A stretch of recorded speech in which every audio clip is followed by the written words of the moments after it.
Hello friend, I am Shankar Malviya and today I am teaching you Constitution of India, भारतीय संविधान।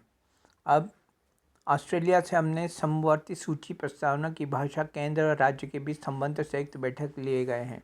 Canada से संघात्मक शासन व्यवस्था, अवशिष्ट शक्तियां केंद्रों में निहित राज्यपाल की नियुक्ति आदि को लिया गया है। फ्रांस से गणतंत्रात्मक शासन व्यवस्था प्रस्तावना में वर्णित स्वतंत्रता, समता और बंधुत्व का विचार लिया गया है। दक्षिण अफ्रीका से संविधान संशोधन प्रक्रिया, राज्यसभा के सदस्यों का निर्वाचन लिया गया है। जर्मनी से मौलिक अधिकारों के निलंबन से संबंधित आपातकालीन प्रावधान मूलभूत ढांचा लिया गया है। रूस से मौलिक कर्तव्य प्रस्तावना में वर्णित न्याय लिया गया है।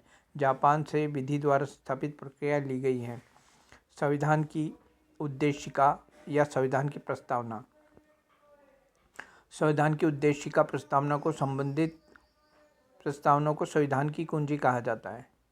संविधान की उद्देशिका या प्रस्तावना को संविधान की कुंजी कहा जाता है। पंडित जवाहरलाल नेहरू द्वारा 13 दिसंबर 1946 को प्रस्तुत किए गए उद्देशिका प्रस्ताव में जो संकल्प प्रस्तुत किए गए थे उन्हें ही संविधान सभा द्वारा 22 जनवरी 1947 को संविधान की उद्देशिका में शामिल कर लिया गया।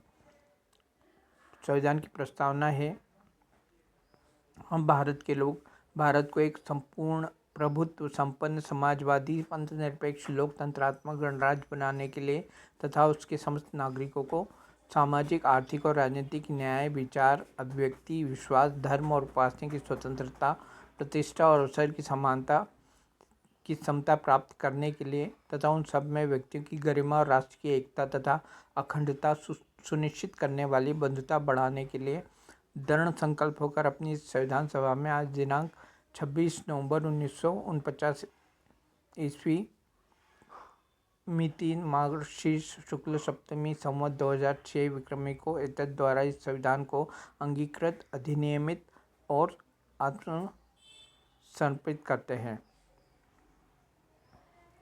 42वें संविधान संशोधन अधिनियम 1976 द्वारा प्रस्तावना में समाजवादी, पंथनिरपेक्ष और अखंडता शब्द जोड़े गए। ठाकुर दास भार्गव ने प्रस्तावना को संविधान की आत्मा कहा था।